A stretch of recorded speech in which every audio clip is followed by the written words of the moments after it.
It's Kate. And Oliver Hudson. Host of the new podcast, Sibling Revelry. That's right. We started this show because, you know what? No one talks about siblings and that dynamic. The siblings, they know each other better than anybody. Yes. You know. Listen to Sibling Revelry on the iHeartRadio app, Apple Podcasts, or wherever you listen to podcasts. I'm Jacob Goldstein. I used to host Planet Money. Now I'm starting a new show. It's called What's Your Problem? Every week on What's Your Problem, entrepreneurs and engineers describe the future they're going to build once they solve a few problems. I'm talking to people trying to figure out how to do things that no one on the planet knows how to do, from creating a drone delivery business to building a car that can truly drive itself. Listen to What's Your Problem on the iHeartRadio app or wherever you get your podcasts. Episode 211, How to Save Money on Clothes. Welcome to the Frugal Friends podcast, where you'll learn to save money, embrace simplicity, and live a richer life. Here are your hosts, Jen and Jill. Ooh, ooh, ooh, ooh, ooh, ooh. Welcome to the Frugal Friends podcast. My name is Jen. My name is Jill. And today we are revisiting a topic that we first talked about in episode 2. Literally episode 2 of the show. That's crazy. Right. We are expanding, and I think in the past 4 years, we've maybe gained a little more insight on the topic. So clothing, it is one of the most searched for terms after how to save money on clothes. Like, that's one of the top ones. It's like on groceries and then on clothes and on utilities. So we're going to be revisiting a few of those like top searches, and clothes is the first one that we're visiting. But now this time in episode 211. Yes, right? Not episode 2. Not episode 2. But first, let's thank who this episode is actually literally brought to you by. This is quite a big announcement, and you may have noticed something a little different about the show today and moving forward. This show is now brought to you by the iHeart Podcast Network. Woo, woo, woo, pew, pew. We are over the moon excited to announce that we have joined the iHeart Podcast Network. And I mean, that is a big deal for Jill and I. The biggest difference you will see as a listener is a few more ads. For us, it takes a huge load off of us because it is not very profitable to run a podcast. It just isn't a business model that I would recommend. But iHeart is taking this huge load off of us to make money on the show so that we can continue to bring you more free and low-cost resources. The resources we know that you love, mainly this podcast. We can focus on it more. We can do more of it because we don't have to worry about making money for our families as significantly as we did before. And so it is a great joy for us. And we hope you are as excited as we are about this move and that you understand the impact that it has for Jill and I and our families. Mm-hmm. We've done some soft announcements up until this point, and we've received really great feedback from all of you in our community. Just so excited. And we hope that you recognize that when you hear these ads, what it means is just more from us. You will continue to get more, as Jen said, free and low cost things. And that's what's most exciting, I think, for our community. And we are just excited to keep going with this. We're at episode 211 and we're not stopping. Mm-hmm. Now we are officially under contract to produce at least 2 more years of this show. So get excited. And I wanted to also say the things that will not change. We will not change still having our unofficial sponsors. Some of you like to call them fake. They are real. Thank you very much. Those will not go away. The bill of the week isn't leaving. We retain all final say on what our episodes are how we release them, how often we release them, and on the advertisements that go into the show. So you'll never hear a rando ad that we wouldn't say ourselves. We won't say all of them, we won't read all of them ourselves, but you won't hear one that we wouldn't. And so those are the things that will not change. You know us. You know your frugal friends who are coming at you every week. We negotiate. Before we sign this deal, we negotiated to make sure we still bring you all the things that you love. So you can count on that. Yeah. And on that, we would like to definitely thank a few people. First and foremost, Joel and Matt from How to Money. They have been friends of ours for years and are the people who kind of got us in the door at iHeart.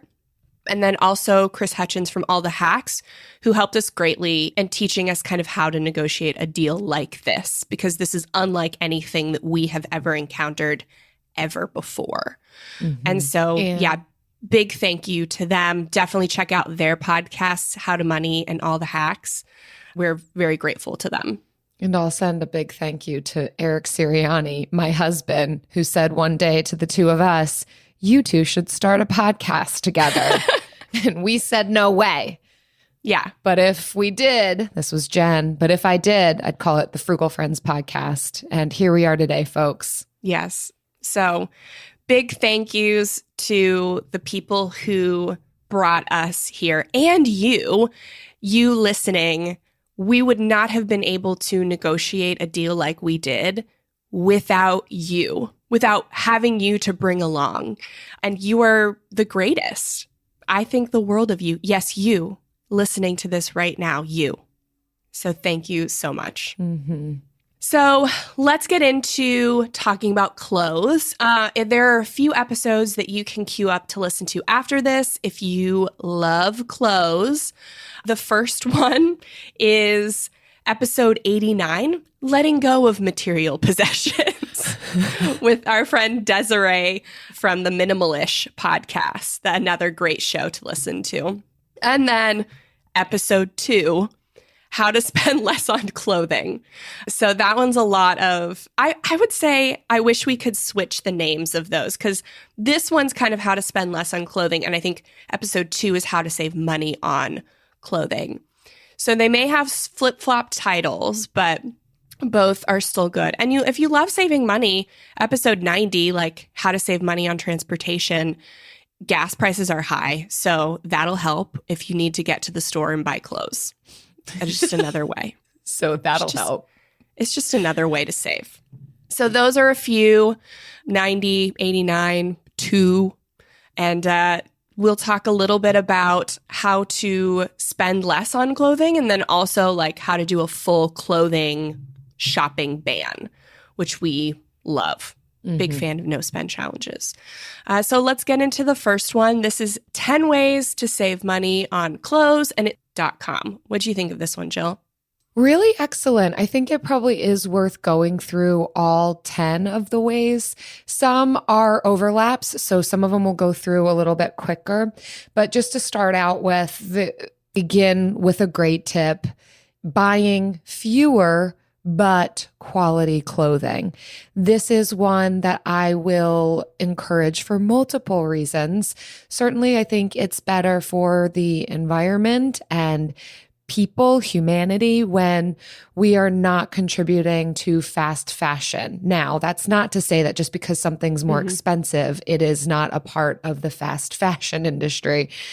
So we can do our research on that, but to focus more on spending money on quality clothing that we enjoy, that's timeless, that's going to last us for a while, that can pair with a lot of things, rather than spending less money on less quality clothing, but constantly purchasing, throwing out, getting rid of, or stockpiling our closet with clothing we're not actually wearing. So if we're going to aim at anything, I think this first one is a great aim to really begin to pare down our closets and make sure that the things that we have we really like, our quality will last us. And with that, we can spend more money on it because it's going to save us more money in the long run. And if you're only wearing 20% of your clothing, then you don't have to make sure 100% of it is great quality. You only have to make sure 20% is good quality. So the second is that when you buy secondhand, you save money. And I feel like we talk about this all the time. The author in this article said that she got a shirt for like 50 cents from the thrift store and wore it out. I personally go to a Goodwill near me that I know has good stuff. And the shirts there are like $5 each. So it's still less expensive than buying new. Maybe a little pricier than other thrift stores, but I will pay a little bit more for the convenience because I don't love the hunt of thrifting. So that works for me. I will also buy clothes on ThredUp, which is an online thrift store. And that's even a little pricier, but again, I can shop from the comfort of my home. I usually have credits, so that works for me. And I think since they're a little more expensive, I will naturally just buy less. Yeah, you might not buy as much stuff that way if you're doing it online. I just took my friend Ashlyn to a Goodwill outlet store. I don't know if anyone has ever done that before, but it's where you do a lot of digging. It is so much more digging than your typical secondhand experience. Everything's thrown into bins. There's no rhyme or reason or organization to it, and you pay by the pound. And sometimes they even have deals on how much the poundage costs on any given day of the week. And I was looking for something for the Frugal Friends party that we just had a couple of weeks ago. And I didn't find it there, but Ashlyn had never been to a Goodwill outlet store or anything like it. And the look on her face the whole time, she's like, oh my goodness, I had to adopt a strategy. Like I had to keep my arms crossed, my hands under my armpits just to make sure I didn't touch anything. and we walked out, and now, I will say I did hand sanitize once we walked out but I did do some digging. I didn't adopt her strategy, and I actually dug thinking I might find a treasure. I didn't, but she definitely looked like she needed to be debriefed afterwards. She's okay now. You know, it's a new experience that has led to immense personal growth. Speaking for her, you know. Right. Yeah, I think she would agree. Yeah. So maybe don't start with the outlet if you're new to secondhand. You can start small. I like the author recommends like Facebook pages that are buy, swap, and sell. Actually, she also recommends eBay, which I really like for finding specific things. If there is a brand or like an item that I am specifically looking for, eBay is so good. I mean, and ThredUp and Poshmark are too, but I find a lot of Poshmark and eBay are cross-posted, and I usually find the cheaper price at eBay. Nice. So, yeah, I like that a lot. Number 3 on here is to save money when you buy clothes on sale. Now, specifically talking about looking at the seasons. So yes, you can go to a clearance section, still make sure that you're making wise decisions for yourself. And again, we never want to encourage people to contribute to fast fashion, but even your higher end stores or your more quality clothing is going to have deals in the off seasons, right? Like if it's not summertime, then you can probably buy summertime clothing at a discounted price. I love the motto that gets repeated through this article that is, a bargain isn't a bargain unless you need it. Mm-hmm. So don't just buy something because it's on sale, because it's typically more money. And I love this tip embedded within number 3, which is to keep a running list of what you need. This is one of the things that I've adopted, not just for clothing, for literally anything. If it's not an immediate need, I'm out of soap, I have to get soap the next time we go to the store, but hey, I really need, or it would complete my wardrobe if I got a white shirt that's going to pair with like 5 of the different bottoms that I have. That's not an immediate need, but it's something that could go on a list. I keep a Google Notes list on my phone of things that I want to look out for when I'm at a yard sale or a thrift store, or I happen to find something on Facebook Marketplace. So it's not something that I feel the need to get right then and there, but when I'm out, I can pull up that list and say, all right, what is it that I'm looking for? Do I still feel like I need that? And if I can find what I want within the price range that I'm looking for, then great, I can tick it off the list. So love that trick. I think it has saved me a lot of money. It's helped me build patience for the things that I desire and just wait for the deal to come by. Yeah, I like the in bold letters. She says, a bargain isn't a bargain unless you need it. That is so true. And I think even more so with sales, shoulder seasons, when they're at the end of summer, when they're trying to clear out summer stuff to bring in fall, that's the best time to get summer deals.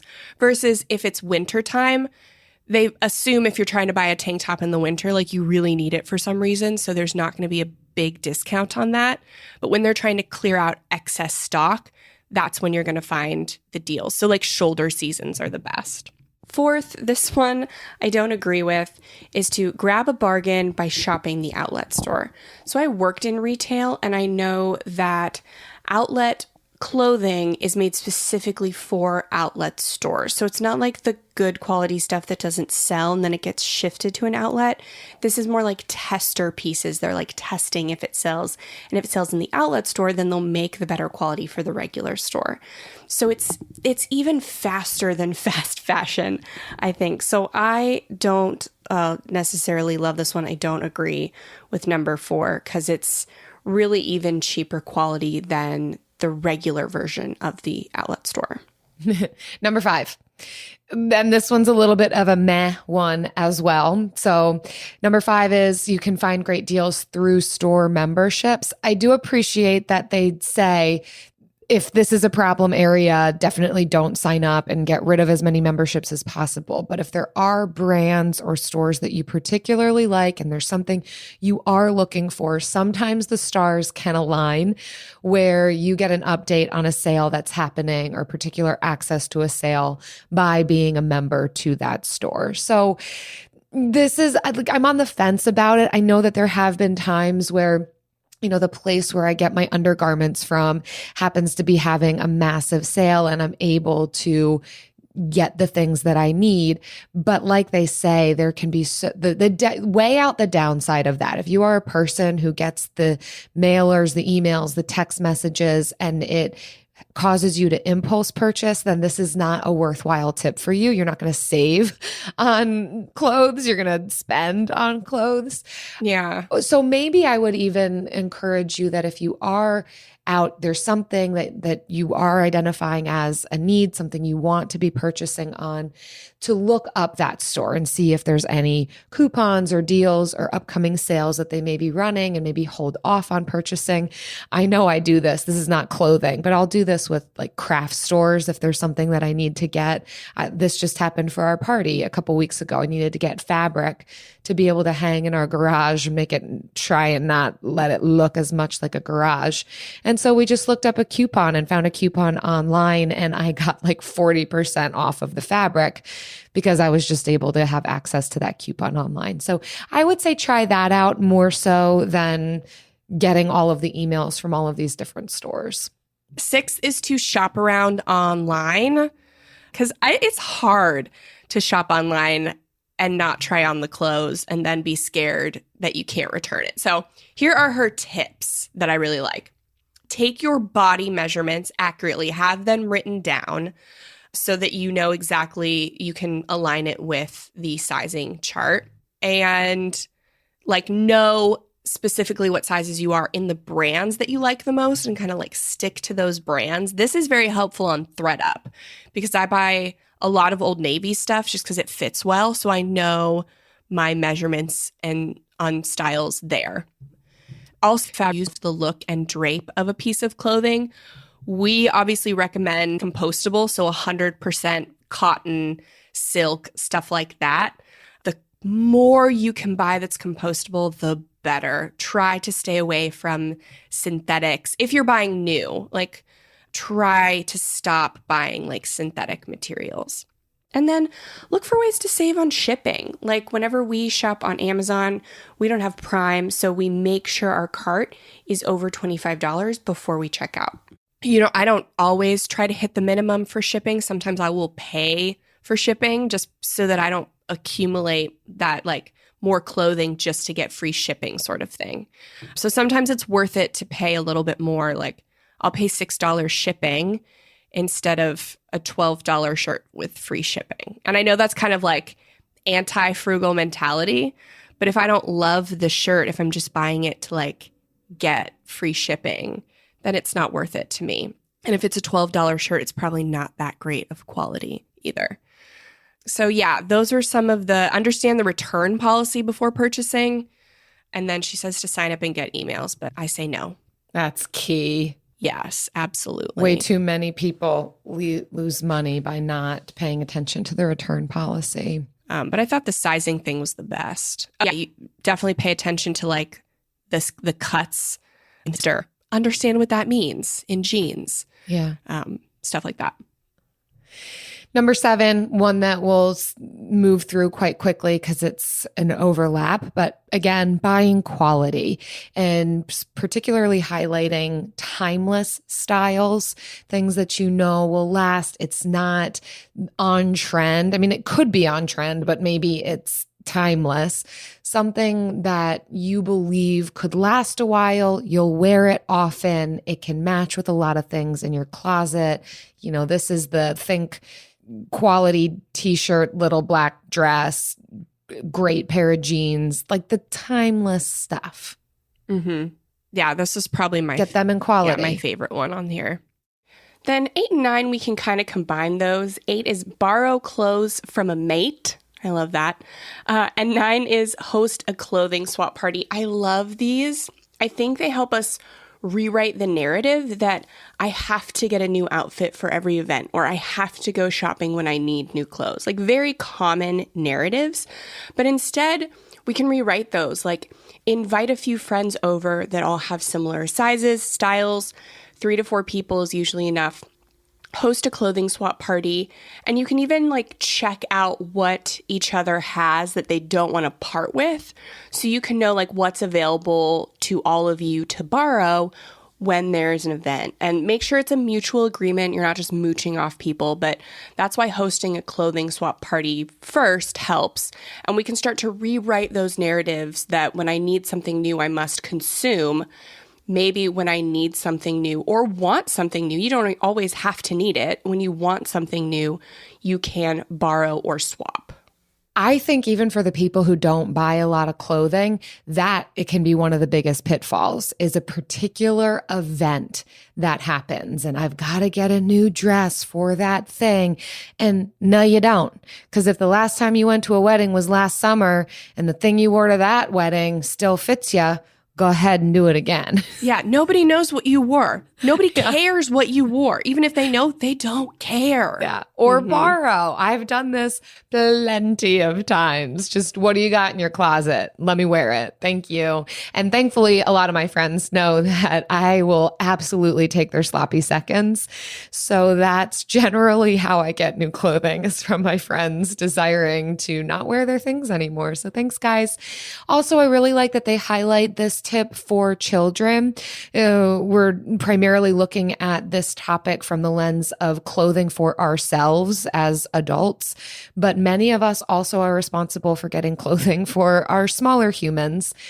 So clothing swaps are great for that. Getting together with other moms in your area, within your network, swapping clothes, giving hand-me-downs. Even if you have another kid on the way, I have plenty of friends who kind of still pass clothing around when their kid then comes of age again, that they need those clothes back, they give it back. So just, keep it within the family. Kids do not wear clothing for that long. So definitely consider this rather than spending an arm and a leg on new clothes for your kids. That's ridiculous.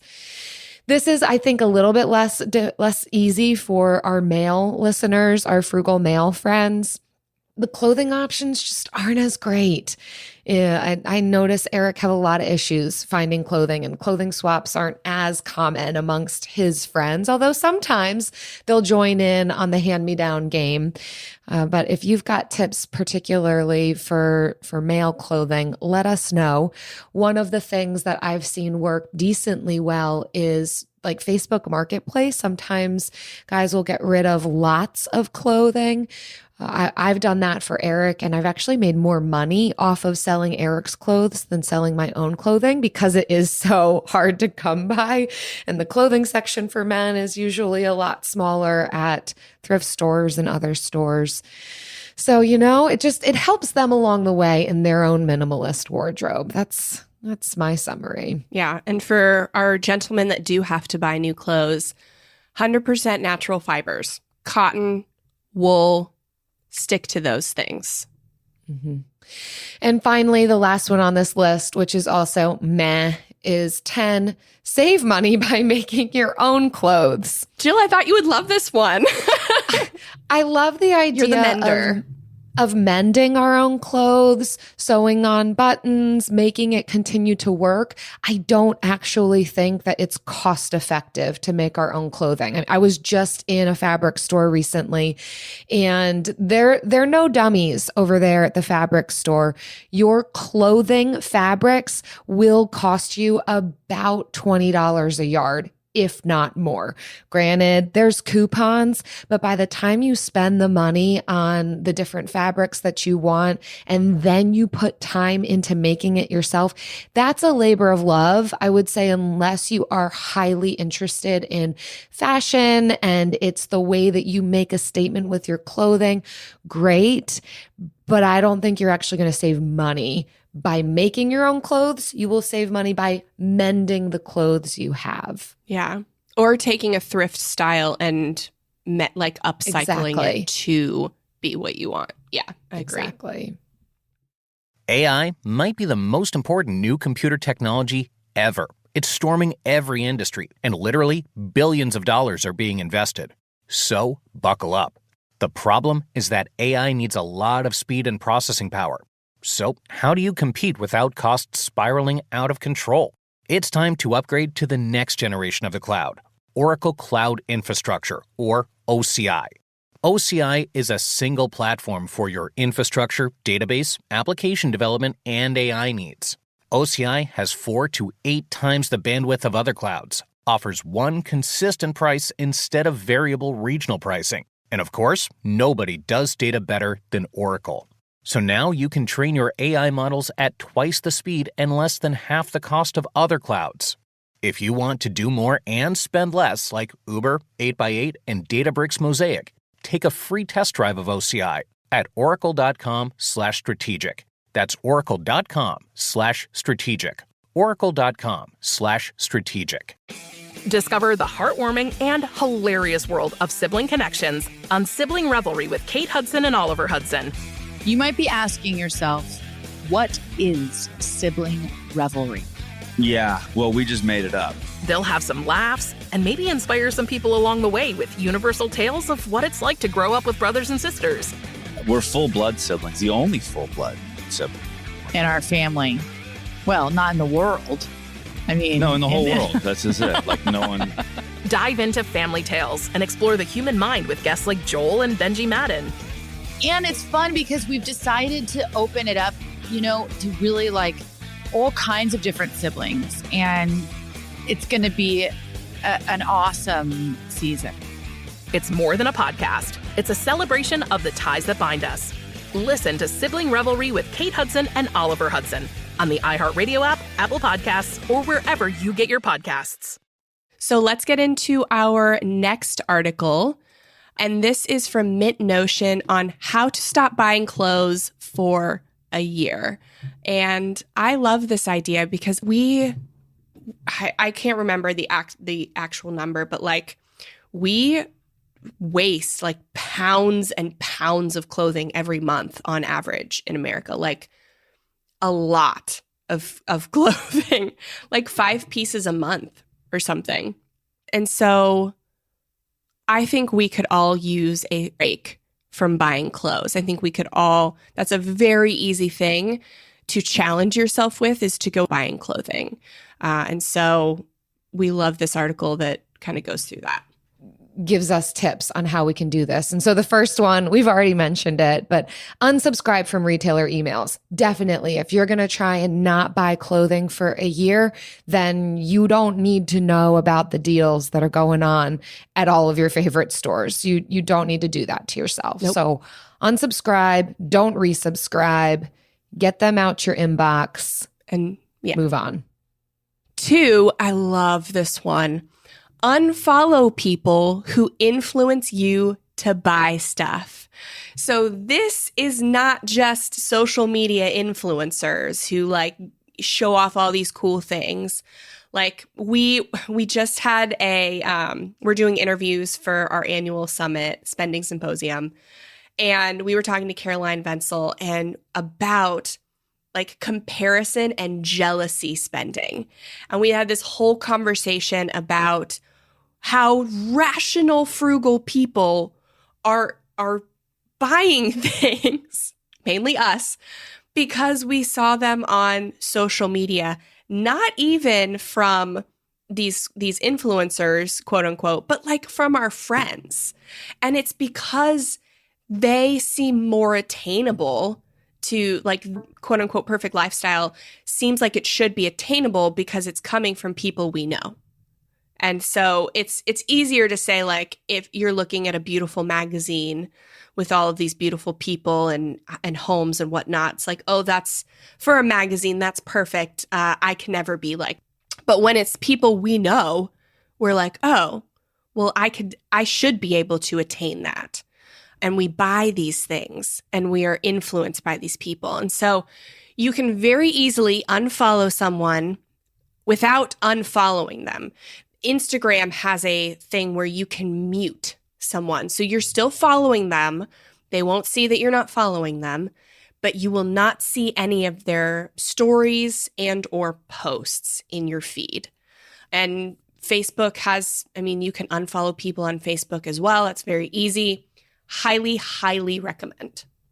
And it serves us well for things even unrelated to clothing. So keep that in mind. Number 3 is to really jumpstart this year of not buying clothing with a 30-day challenge. There's all kinds of challenges that we can do, but one of them is to shop your own closet. Of course, the writer of this article has a challenge like that. You don't have to get it. You could come up with whatever your own challenge would be, but essentially it's a bunch of different prompts to help you get reacquainted with what's in your closet, how to put together different outfits, maybe even discover that some of the less worn items in your closet are going to become new staples. So really getting acquainted with that rather than going out and buying new clothing, it can help us to really focus in on what do I already have? How can I utilize it in ways that I haven't yet utilized what I already own? Yeah, I liked the tips for giving, like turning all the hangers backwards. That's a great tip. We've all heard that one before, but it does show you what you are wearing and what you're not wearing.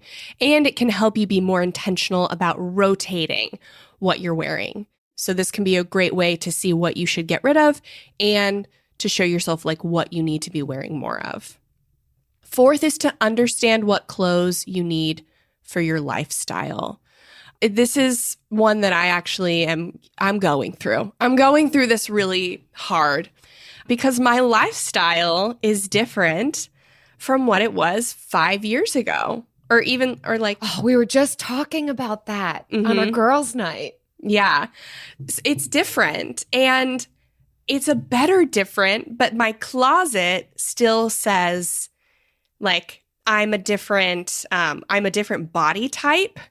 I do different things. Like, and these are things that I'm proud to be different, but I haven't made the change in my closet. So this is kind of one where you have to do some deep inside work. I know we all love the deep inside work to like write down, okay, what did I do? And this wardrobe what are the things in the wardrobe that are built around that? What am I still doing now? And what am I no longer doing? It's harder for me to get rid of like some party dresses or like cool, going out tops that I go out very rarely and it's a special occasion for me and I love it, but I don't need this many going out tops.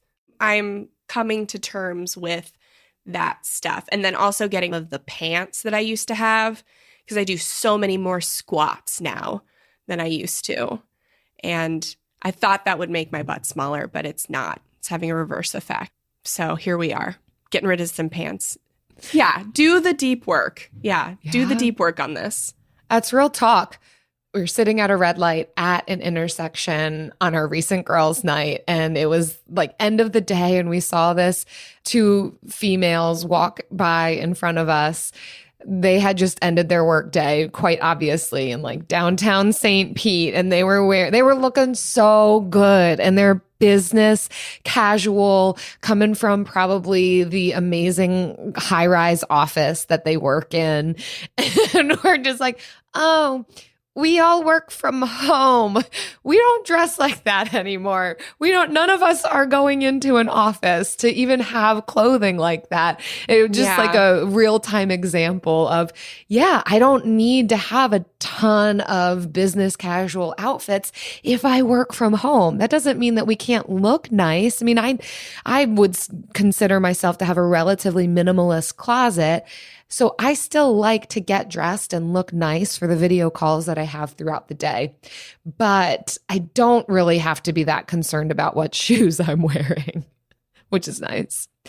And I think by not purchasing clothing, challenging ourselves to not do that for a time does raise our awareness for what we need. This number 4 point on here of understanding what we need, rather than, oh, there's a problem with this shirt, I don't like it, so let me just go out and buy another one.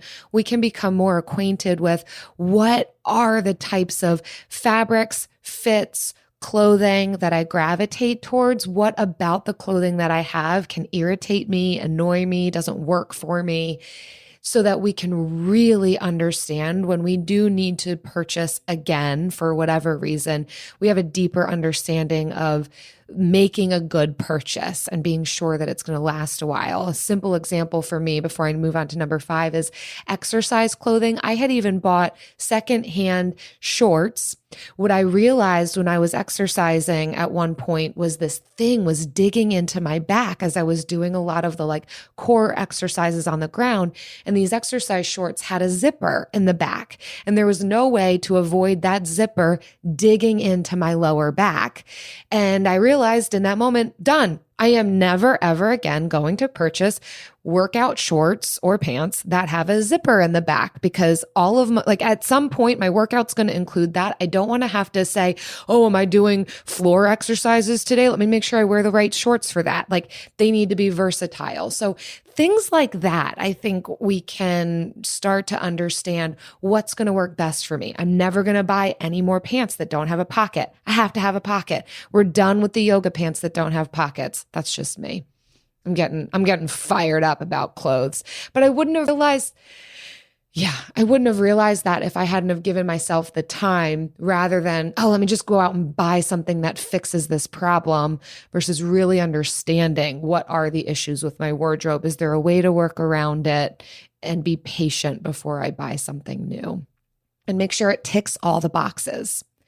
All right, number 5, take inventory of your wardrobe. We have to know what's in our closets. I think that's one of the biggest reasons we can spend a lot of money, is because our closets are so jam-packed. We can't see it all. Stuff gets hidden in the back.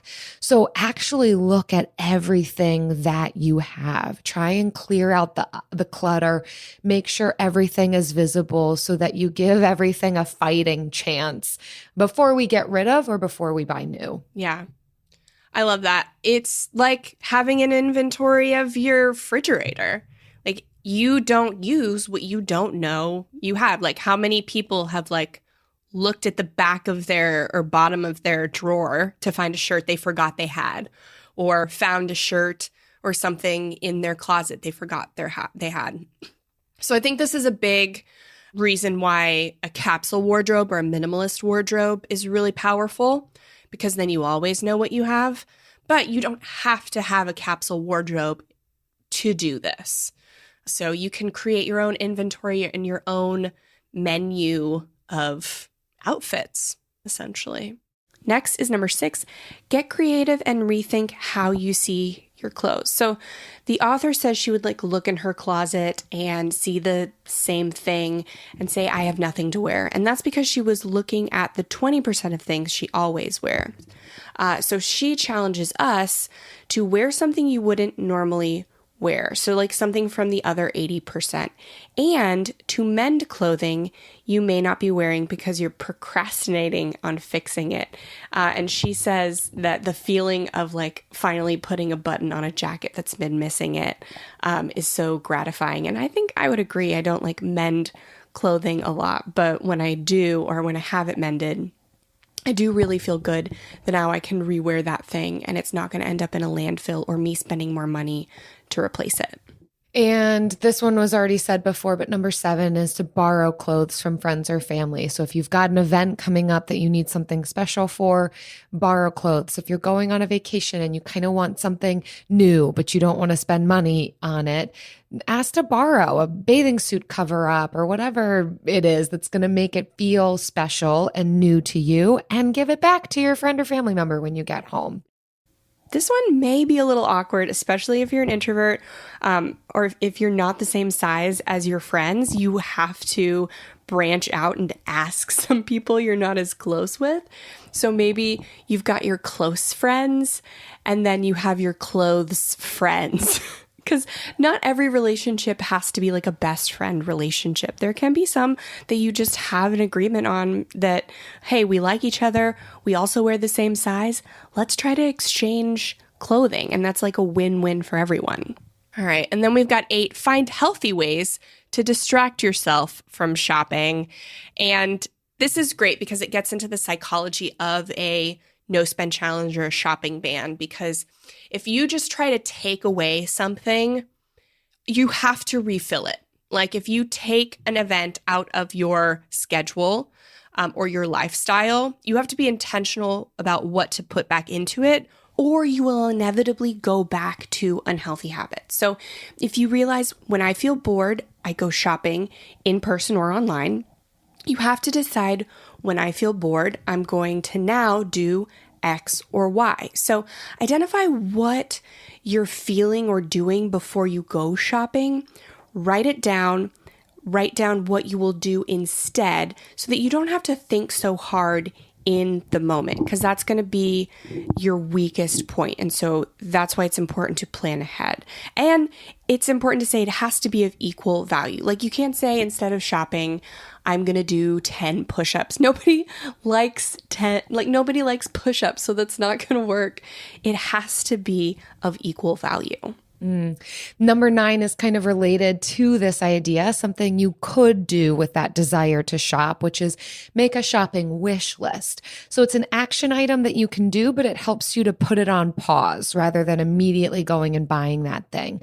So if there's something that you think you want, you think you need, you think should be your next purchase, get it on a list. So at least it's out of your head and it's something you can come back to when you are at the store, not only to reevaluate, do I still need this, but to keep an eye out for, can I find this for a reasonable price? Something that's currently on my list that has been there for, I kid you not, an entire year. I had these really amazing oval gold earrings that I lost. They weren't real gold, don't be worried. And I would like to replace them, but it's not urgent. So I just have it on my wish list. I can see it. I can remind myself when I'm out, this is something I'm looking for. If I happen to see it, honestly, I don't want to spend hardly any money on this. And maybe it's just going to become a birthday present from Eric.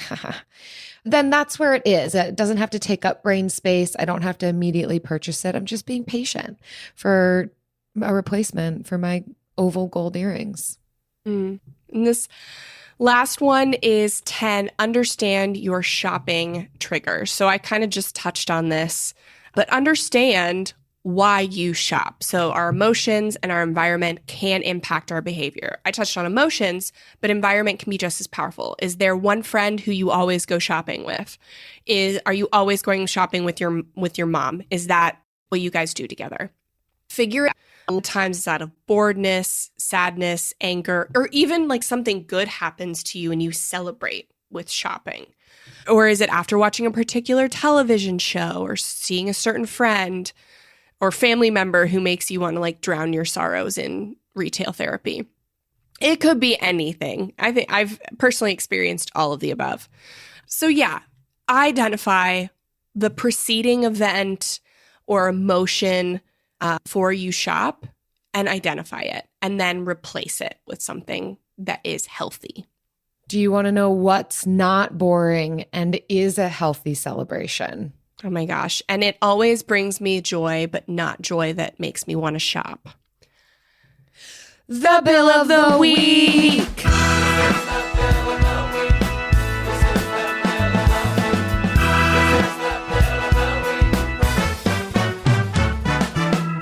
That's right. It's time for the best minute of your entire week. Maybe a baby was born and his name is William. Maybe you paid off your mortgage. Maybe your car died and you're happy to not have to pay that bill anymore. Duck bills, Buffalo Bills, Bill Clinton. This is the Bill of the Week. Hi, Jen and Jill. My name is Chrisanna, and I'm from Kansas City, Missouri, and I wanted to share my favorite bill with you all this week. So I mentioned this on the Facebook group, and it is paying ourselves. So to give a little background, my husband and I have thought we've been doing this budgeting thing right because we make sure our bills are paid, and I have a lovely spreadsheet and I take care of all of that. But we never really paid attention to all the other money that we spent. I just knew it was really hard for us to save money. I was able to pay off one of our car loans last month. I'm super excited about that. But saving was always really hard. So we started using Mint recently. And because he's now paying attention to it, my husband, who is really good at just swiping his debit card, has spent less than $250 less this month in fast food than he had been, which means we can put that money towards our emergency fund, and that puts us in better position to continue on our debt-free journey. So I wanted to share my favorite bill ourselves. So thank you so much. Yes. Oh my gosh, that is amazing. I am so proud of you. Chrisanna, well done. And I love the very tangible examples that you gave of how you are taking steps towards progress and improvement of paying off a car loan and cutting back on some really simple spending areas that is making significant dents in your budget and savings. So well done. We are celebrating with you. What an amazing bill when you get to actually pay yourself. Yes. Well, if you are listening and you want to submit your own bill of the week, whether it includes paying yourself or cutting bills or bills you don't mind paying or people named Bill who are awesome, visit frugalfriendspodcast.com/bill. Leave us a bill. Discover the heartwarming and hilarious world of sibling connections on Sibling Revelry with Kate Hudson and Oliver Hudson. You might be asking yourself, what is sibling revelry? Yeah, well, we just made it up. They'll have some laughs and maybe inspire some people along the way with universal tales of what it's like to grow up with brothers and sisters. We're full-blood siblings, the only full-blood sibling. In our family. Well, not in the world. I mean, no, in the whole world. That's just it. Like no one. Dive into family tales and explore the human mind with guests like Joel and Benji Madden. And it's fun because we've decided to open it up, to really like all kinds of different siblings. And it's going to be an awesome season. It's more than a podcast. It's a celebration of the ties that bind us.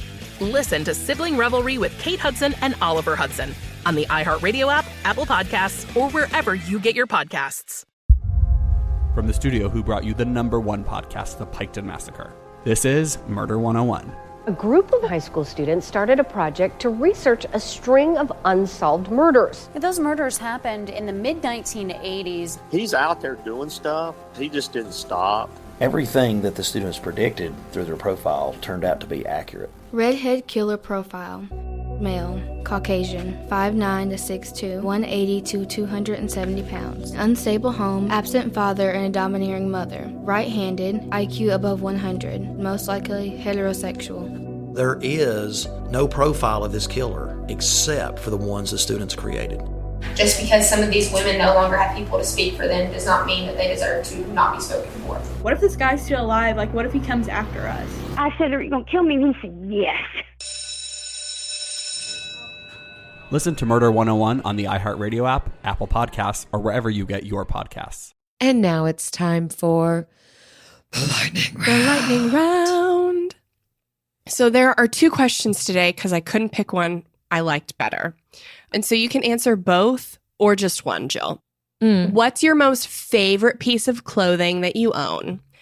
And or what's the worst fashion choice that you've ever made? I can start with worst fashion choice because it's That's what I wanted you to start with. That's what I wanted to hear from you. Well, this is here you go. This is going to get quite vulnerable. You don't have to feel bad for me because I'm a grown woman. Okay. There was a point in time that I wore stockings like one might wear leggings. So they were quite thin. They were gray. So they weren't nude. They were gray, but very sheer. They were stockings. If anyone's familiar with stockings, if you were to hold them up to your face, you'd still be able to see through them. Wore those along with an oversized t-shirt. Oh. Yeah, it was like a t-shirt. I was dating my husband at the time. So it wasn't like that long ago, although we have been married for 10 years. So, maybe like 11 years ago, this was a fashion choice that I made. Wore see-through stockings with just one of his oversized t-shirts. I believe I was in college at the time. I totally went to class. I think I even went and hung out with some like elderly people that evening. Who knows what they thought of me? And then I stayed on campus at the college that I attended at that point, and it gets worse. And this is where you might feel bad for me, but it's okay. I'm a grown woman and I have dealt with this. That very night when I had made that fashion choice, my roommates thought that I was asleep. I was not asleep and I was not wearing earplugs. They talked about that fashion choice that I had made that day. They were like, can you believe that she had the audacity to wear leggings, see-through leggings with just like a t-shirt? Now it did cover my bottom, but not enough. Like it probably made everyone quite nervous that this is how I was walking around. And I do feel bad because one of my roommates was like, she might not be asleep. I'm not comfortable talking about her. She's fine. She can wear what she wants, blah, blah, blah. And the other girl was like, I don't care if she hears me. She can be awake. And so she is kind of like my soul person. I kind of appreciate that. She didn't care. And I'm like, and I didn't want to wake up. I would now, but I was like, I don't want to make them feel uncomfortable for talking about me. Well, anyhow, I don't think I ever made that decision again, but that did happen. That was probably the worst fashion choice I made, trying to probably just, be frugal and borrow clothing and use what I had. But that was a fail of borrowing and shopping my closet and not actually purchasing leggings. I think I didn't have leggings and that was my alternative. Oops. That was everything I wanted it to be. I will just say, like, most of my fashion choices up until college, even I would say graduate school, up until graduate school, most of my fashion choices were a fail. I just didn't have an eye for fashion. And I tried to do things other people were doing, but I didn't know how to do it. And I was like a little puffy. And so it just never worked. Like, and it wasn't like, it was before it was cool to be puffy. What does that mean? You were puffy? I mean, I wasn't chubby. Like, I wouldn't say that I was overweight. I'm just saying, like, I had puff, you know, like turn your puff into tough. That shirt? Have you ever seen that? No? Okay. Anyways, I'm not going to debate this with you. Powder puff? The sport? That's not what I think of when I'm saying no. Is that a sport? That powder puff is just any sport that women play. Well, powder puff football, I would say. Is that why they call it that? Nope. That's not why they call it that. Oh. I don't even think they call it powder puff anymore. Anyways, the point of the story is that all of my fashion choices were poor.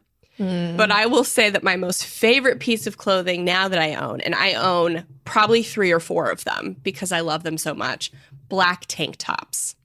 And I wore one yesterday. I probably would have worn one today, but I just chose this shirt. But black tank tops are what I wear most of the time. Like, that's just it for me. And I get them all used or secondhand, but I'm just a black tank top girl. I don't like having my shoulders covered usually, and I like the color black. Yeah, that's great. I like everything that's in my closet. That is one of the amazing things about learning what you like, what fits you well, buying quality and not buying a lot is I really do wear everything that I have. You can probably attest to that, Jen. You see like this rotation of clothes over and over. But the things that I'm most drawn to are like my summer dresses. I love it when the weather is warm enough for me to just rock a summer dress all day, every day. Mm-hmm. And that's that. Yeah. Thanks everyone for listening to our stories of fashion fails. Story time. Many of you know that we have a private community where we do monthly money challenges, kind of like the challenges we were talking about in this episode to help you save money on clothing. Of course, there's plenty of other types of challenges that we do and offer accountability groups because we're only going to go so far if we're trying to just do this on our own. And we want to elevate that community and congratulate one of our members for a big win. Stuff like this gets shared in our membership all of the time, but we want to let you in on this. And it's from Debbie, and she titled it OMG Mindset. Wow, I love this group. Mindset shift from idle to first gear. Ooh, love the car reference, Debbie. I can't use my skill set from my previous career in a new career to I can figure out how to use my skill set from my previous career in a new career. Boom! I can't manage all of the house/home, you name it, tasks and bring in household income too. Hubby and I can figure out a way for the house, home, you name it, tasks to be taken care of, and I can bring in household income too. Yes. I love that mindset shift. It is so good to go from I can't to how can I? It's so simple, but it's so powerful and it's so difficult. And so, Debbie, this was a huge win for you, and congratulations. Thanks so much, everyone, for listening. If you want to check out our monthly challenge community, head to frugalfriendspodcast.com/club to see what challenge we have coming up next. See you next week. Frugal Friends is produced by Eric Sirianni.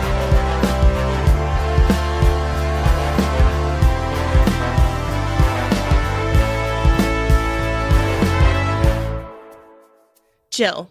Yes. My birthday is on Monday.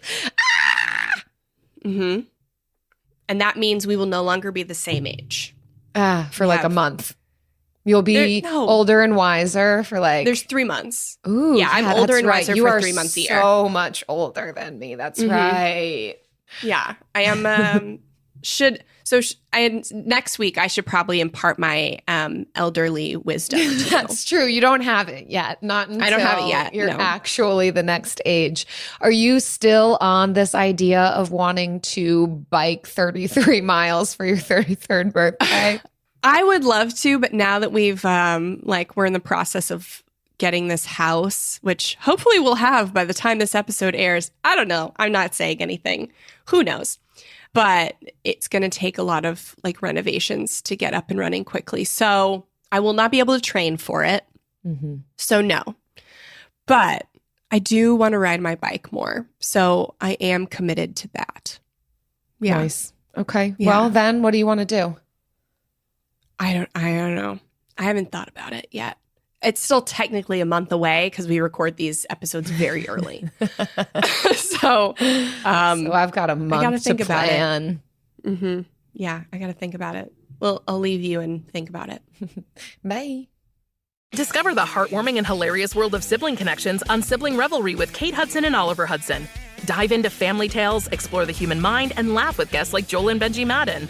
It's more than a podcast. It's a celebration of the ties that bind us. And it's fun because we've decided to open it up to really all kinds of different siblings. And it's going to be an awesome season. Listen to Sibling Revelry with Kate Hudson and Oliver Hudson on the iHeartRadio app, Apple Podcasts, or wherever you get your podcasts. I'm Jacob Goldstein. I used to host Planet Money. Now I'm starting a new show. It's called What's Your Problem? Every week on What's Your Problem, entrepreneurs and engineers describe the future they're going to build once they solve a few problems. I'm talking to people trying to figure out how to do things that no one on the planet knows how to do, from creating a drone delivery business to building a car that can truly drive itself.